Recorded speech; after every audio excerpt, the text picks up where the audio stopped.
If you were to tell me years ago that I'd be coaching people, changing lives, running my own business, I would have said, you're fucking drunk. Because years ago, I was a frail drug addict, like piece of shit loser. I really believe that the best coaches experience the lowest of lows. A lot of these, fitness coaches or business coaches out there, they had a silver spoon their whole life. They'd never really had to go through hard shit. They never really hit rock bottom and had to build themselves up. Because I really believe that the best coaches, I'm not saying I'm the best coach, but I just think that the best coaches experience the lowest of lows, hit rock bottom, and then they have to build up their self-worth to experience the highest of highs. Like, that's how I gained all my wisdom, guys, and I'm gonna break it down on my full story and in this video right now. But guys, I gained all my self-worth, I gained all my wisdom, all my knowledge through the experience, through starting as a piece of shit, frail, drug addict loser to creating my own business, changing hundreds of people's lives and changing my life. Think for a second before we get into it, like, you can learn, I am a licensed nutritionist, certified personal trainer. You can learn a bunch of shit from books and knowledge and reading and but the best way to learn, especially with ADHD, is to do, is to implement, is to apply, is to put in the work. My parents got divorced when I was 8, and I'm not a huge sob story, but it really fucked with me. I mean, I thought my parents loved each other. I remember when I was 8, like, it really kind of fucked with me. I was like, really? You guys are just breaking up? Like, you guys are just, like, what the fuck? Like, what about Christmas? What about Hanukkah? Like it really kind of messed me up. And I know it's not the huge deal. It's like a very common problem. But that's kind of started, that's where my self-destruction kind of started when that happened. I truly believe, because I was just so thrown off guard. Like, I was just like, but you're my mom and dad. I thought we were supposed to stay together. So when that happened, I was born in Maryland, 1992, January 11th, 111. Born in Maryland. And then I moved to Oregon, Portland, Oregon, when I was around 12 or so. Even though my parents got divorced, they were like still kind of like communicating and stuff, and like we wanted to move together because my dad got a job out here, and my mom had a lot of family out here. Maryland and Oregon school districts are different, so I went straight from elementary school into middle school, and it was kind of a weird transition for me.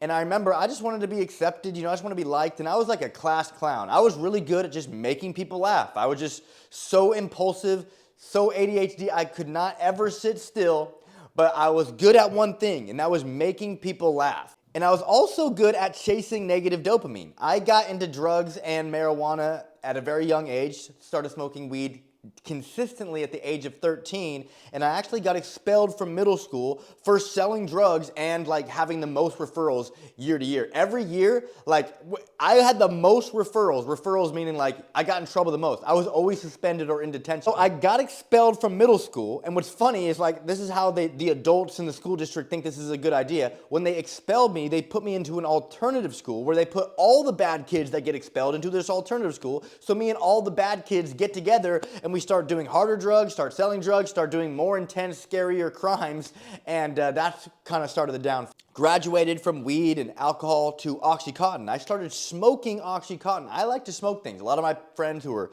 crushing it, snorting it, friends that actually like to chew it because it kind of like absorbs quicker than just swallowing it.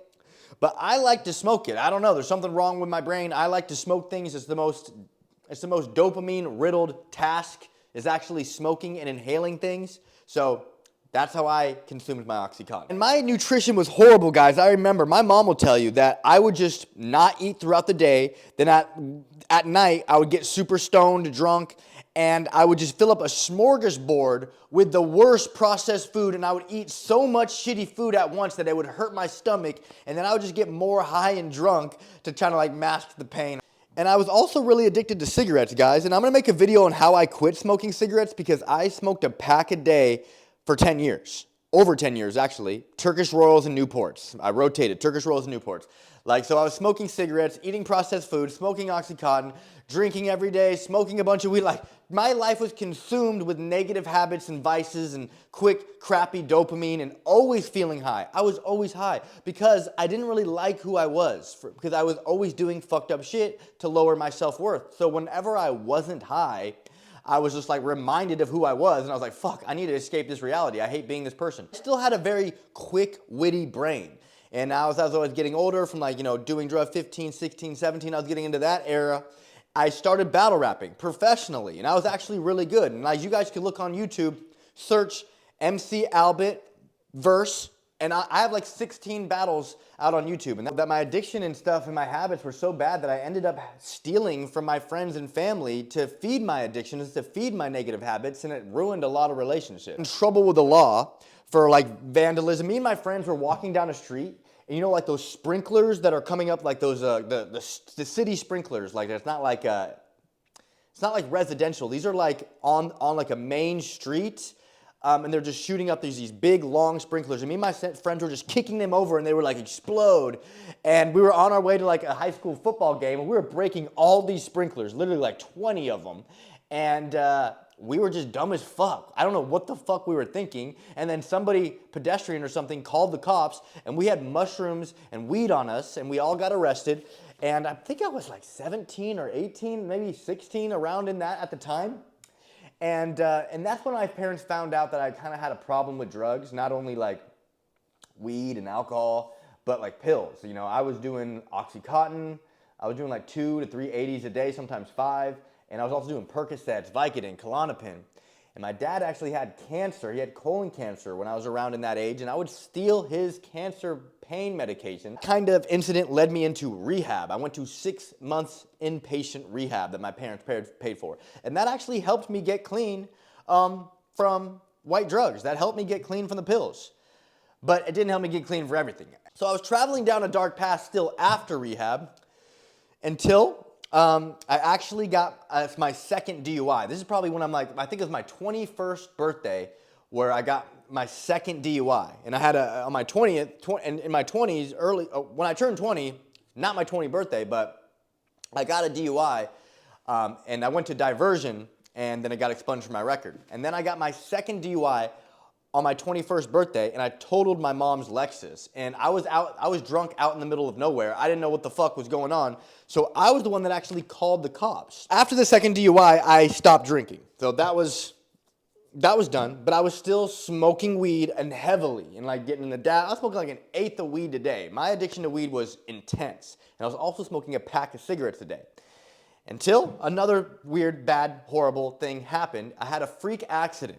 I was playing horse with a friend, you know, the basketball game Horse, and I thought it was a good idea to take a shot off of a wall, like an 11 or 12 foot high wall, take a shot off the wall, jump off while taking the shot, and make it, but I wasn't thinking about my landing. So I was on top of this wall, and as I'm talking about this, it's making me uncomfortable because this is a big pivotal part of my life that was very damaging and it's a freak accident. And my friend who was there at the time actually later shot himself. He was my roommate too. This is actually like 7 years later he shot himself. But it has nothing to do with it. But I mean, it's just fucking crazy. He was there with me. So we were playing horse. And I thought it was a good idea to go up on this fucking wall and take my shot. I was like, he'll never get this shot. So I get up on this fucking wall with the basketball, I take this shot, and I jump off as I shoot it, and I'm just looking at the ball going into the hoop. I'm not thinking about my landing. As I'm jumping, I don't bend my knees at all, and my ankles just take all that pressure. My ankles literally get a compression fracture in both ankles. My ankles are literally like wobbly as fuck. I'm in such excruciating pain. I don't know what happened really, because it's kind of like a blur after that happened, but I think that my friend drove me home, and I was a fucking drug addict, like loser. I didn't have insurance at the time. I was just laying in my bed, and I had to like wobble at work. I couldn't put any weight on my feet. I couldn't do anything. I had to walk on broken ankles for a fucking year. This was like the worst, and honestly, till today, 10 years later, it still hurts my ankles. Like this is a reminder of how impulsive and dumb and these decisions that I make that I don't think about that later have massive consequences. This actual incident changed my life forever.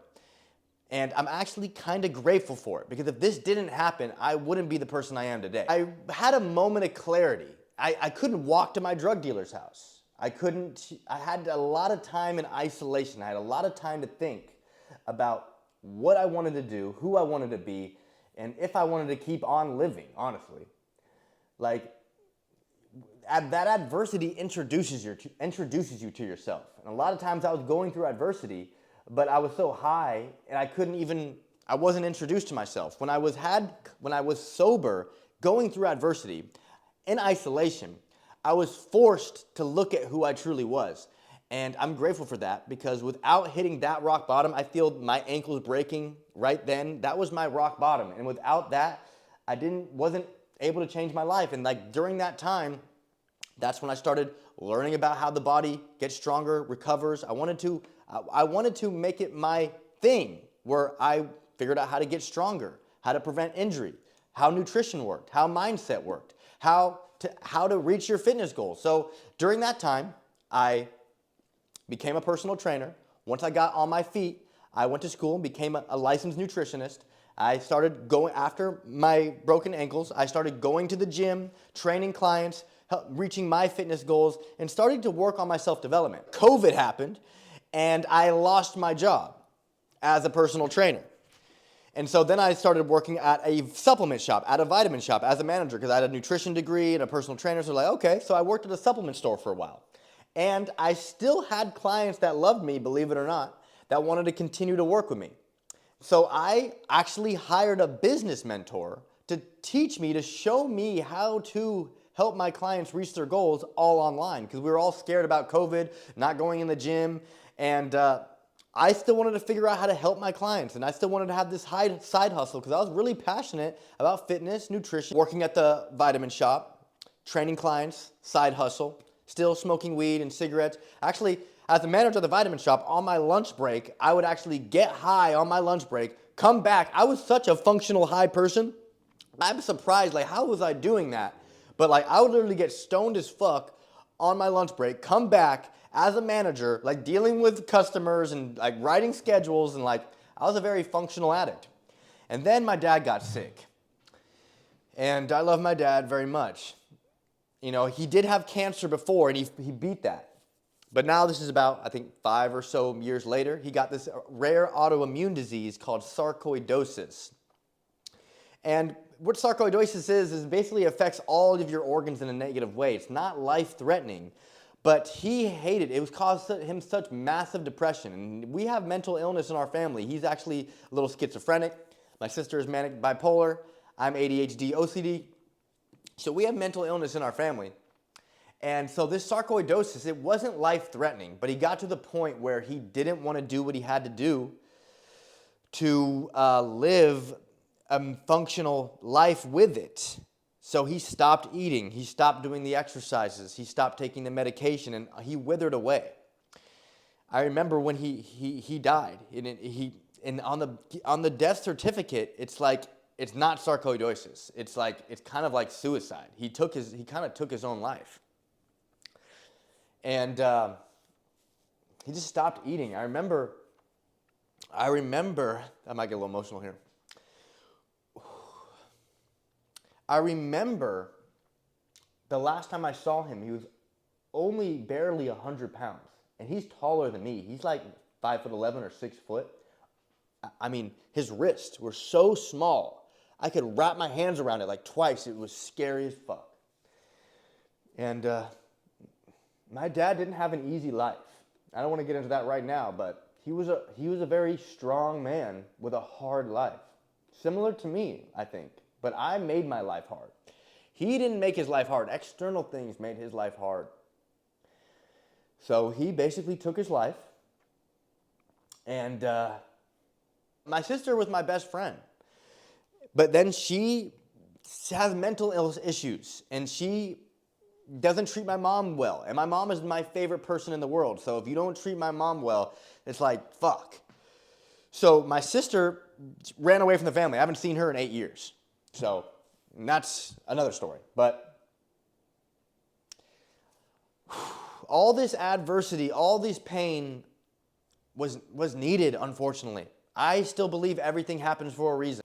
I actually, when my dad died and all this shit happened, I stopped smoking weed. I stopped smoking cigarettes. And I actually dropped a video about how I quit smoking weed, because I smoked weed every day for 20 years. And I'm also going to make a video on how I quit smoking cigarettes, because that was arguably harder, More difficult than quitting the weed. 171 days, actually. I stopped for 171 days, and then something else happened. I don't mean to keep giving you guys a sob story, but something else happened. My best friend and roommate killed himself.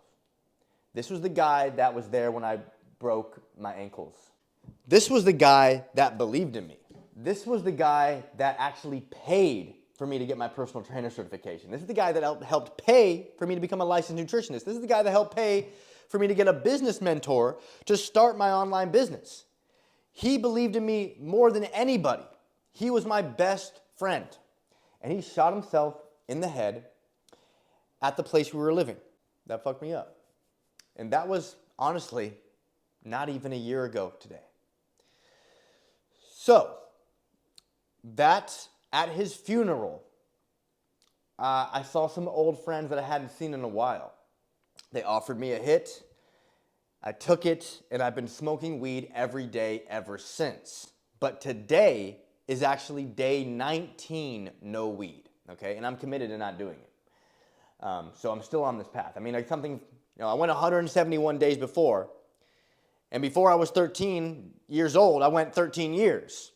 I'm building my online business. It's been 2 years since I've worked a job, and I'm completely online with my fitness brand, helping hundreds of people reach their fitness goals, reach their self-development goals, and we're working on exercise, nutrition, and mindset. Mindset and self-talk is a big part of my program. I teach people exactly what worked for me. It's also going to work for them. It's removing what we regret and replacing it with things that make us feel proud. As we remove what we regret and we do more things that make us proud, we start to create the individual that we actually know we could always be, that we were meant to be. True, pain can either break you or make you. You know, there's a lot of people that went through a lot of pain, and you can tell they're not doing good. And there's a lot of people that went through a lot of pain more than me. I'm not the worst. Like, my shit might be trivial to some people. And there's a lot of people that went to some pain where it's just like they overcame that shit. And that's why I'm saying this, guys, right now, is because that's why I wanted to bring up my story and talk a lot about my pain and past, because I know someone out there needs my story of overcoming. Because you might be going through something that you are struggling to overcome and you don't see how you can. But just know that pain is a gift. You asked for strength. You're asking for strength. So the universe gave you this pain. The universe gave you this problem. And you have the opportunity to overcome this pain, overcome this problem, to become a stronger version of yourself. I was lost, guys. I didn't know what to do or how to do it. But as soon as I removed the vices, I gained clarity. As soon as I removed more things that I was regretting, I gained more clarity. And as soon as I started doing things that made me proud, I became more confident. With the confidence and clarity, I had an idea of who I wanted to be and what steps to get there. A lot of you guys right now, you're like, I don't know what to do or how to get there or who I even want to be. It's because you don't have the clarity. You don't have the confidence. You need to start to remove the vices, remove the things that are blocking your vision of the future, blocking your vision of your true self. Once you gain clarity, once you gain confidence, you start the path, guys. The path illuminates as you walk it. You know, when I became a licensed nutritionist and a certified personal trainer, I learned a little bit. Honestly, I didn't. I didn't learn shit in school. I didn't learn shit getting my degree. I guess. The thing is, I learned the most through overcoming my pain, through putting in the work, through getting results for myself, through getting results for my clients. I've learned so much just from my journey alone. A lot of people are trying to get the result. You want the outcome. This is the mindset shift I want to give you guys. The outcome doesn't mean shit. The results don't mean shit. What you really want is the journey, the process. Because you going through the process of becoming a better version of you is actually building the self-worth, it's building the self-control, it's building the intrinsic worth, it's building the discipline, it's building the strength, it's building the power, it's building everything that you truly want. Guys, I know you want results. Everybody wants results, but truly, we want inner peace. We want to love ourselves. We want to be proud of ourselves. Results don't really deliver that, guys. You might think they do, but once you get that result, it's really about the process of getting that result. The only way I am able to change people's lives is if I change my life. All right, guys? So if you're struggling with addiction, with ADHD, maybe with mental issues, fitness, mindset, whatever it is, whatever your struggling is, guys, you're meant to overcome that shit. That's a gift. Your pain, your struggle. Like, we can overcome this shit together, guys. I wanted to give you guys this story and just break down a little bit of my past, who I am. I don't know if I mentioned it, but I'm Al Heil. I'm an online fitness coach. I work with a lot of people who have ADHD. Not only that, I work with a lot of people who don't have ADHD, guys, but I've helped hundreds of people reach their goals without the overwhelm, with actually enjoying the process, with actually focusing more on the input than the output. So guys, if you made it this far to the video, I appreciate you. I love you. If you guys could do me a massive favor, like this video, leave a comment, share it with a friend you think might get value, and subscribe, because I'm gonna start to drop more videos like this, because I know people are out there that might get a lot of value from this. Because if I was struggling back in the day when and I saw something like this, I know it would fucking resonate, and it would help me change my life quicker.